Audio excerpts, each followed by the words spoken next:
Hey everyone, welcome back to The Explainer. So, look, we're gonna skip the long intro today because we're diving straight into something that literally drains the time, potential, and energy of almost every ambitious person out there. I'm talking about mental paralysis. Today, we're breaking down the mechanics of the 3-second rule and why immediate action is absolutely the ultimate antidote to overthinking. We've got some fascinating ground to cover, so let's just get right into it.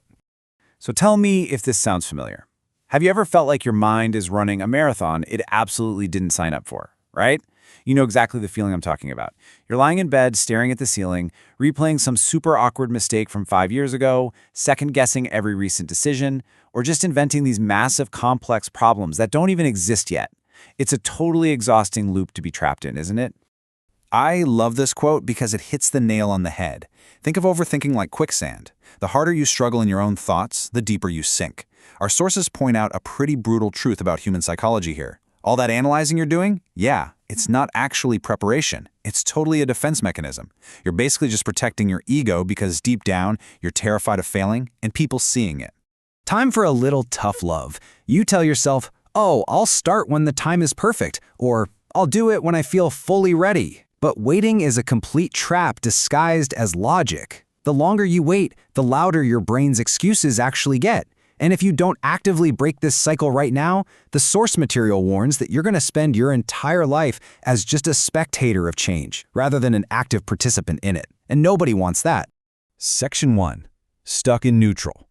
Okay, let's dive into this and look at the actual mechanics of why we stay stuck. So, overthinking is a lot like revving a car engine while the gears are stuck in neutral. You're making a ton of noise, burning a ridiculous amount of fuel, but you aren't moving an inch forward. And the crazy part? Your brain actually loves this state. Why? Because it feels safe. Honestly, your brain actively lies to you. It craves that cheap dopamine, the comfort trap, endlessly scrolling through phone notifications, just retreating to safety. It actively wants to avoid sustained effort, doing hard things, and delayed gratification. Your brain really hates change and friction, so it essentially convinces you that watching just one more short video is way more rewarding than actually starting that big project. But here is the massive paradigm shift you really need to take away from this explainer today. Clarity doesn't come from waiting. Clarity comes from movement. Let that sink in. You absolutely do not need the perfect plan mapped out to the final detail. You just don't. You only need a tiny little bit of momentum. You literally just need to put the car in drive and gently tap the gas. Section 2, the core protocol, the 3-second rule.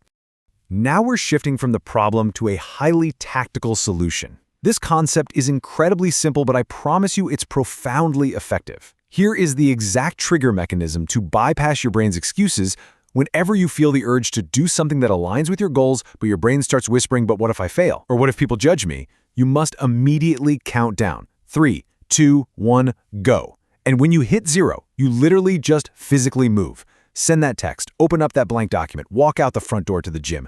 You have to act immediately, right before the fear has time to kick in and paralyze you. Action is the absolute ultimate antidote to overthinking. It's a real game changer. You see, when you force yourself into that doing phase, your brain physically has less time to sit there and overanalyze everything.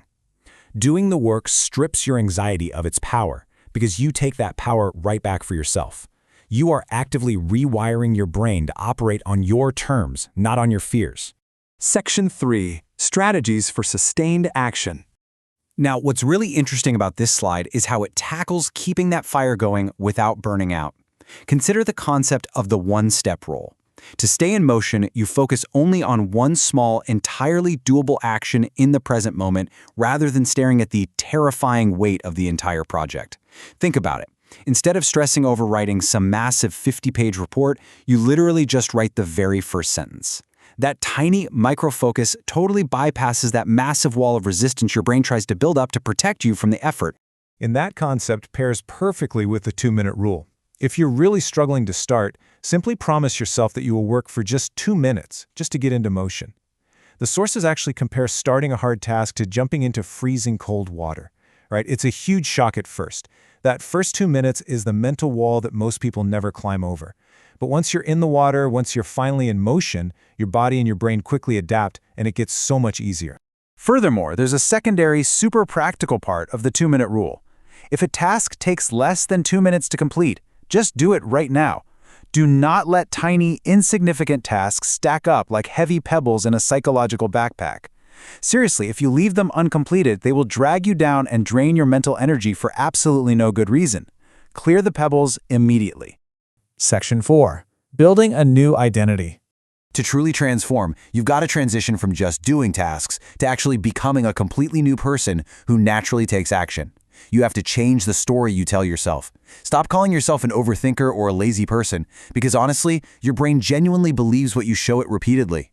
The sources suggest a brilliant technique for this: creating a hard things journal. Every single time you use the 3-second rule to choose action over avoidance, write it down in this journal. You are collecting hard evidence of your new identity. You're actively proving to your brain right there on paper that you are someone who stays in motion. And please remember this vital truth. Discipline is a muscle that grows every single time you show up when you really don't feel like it.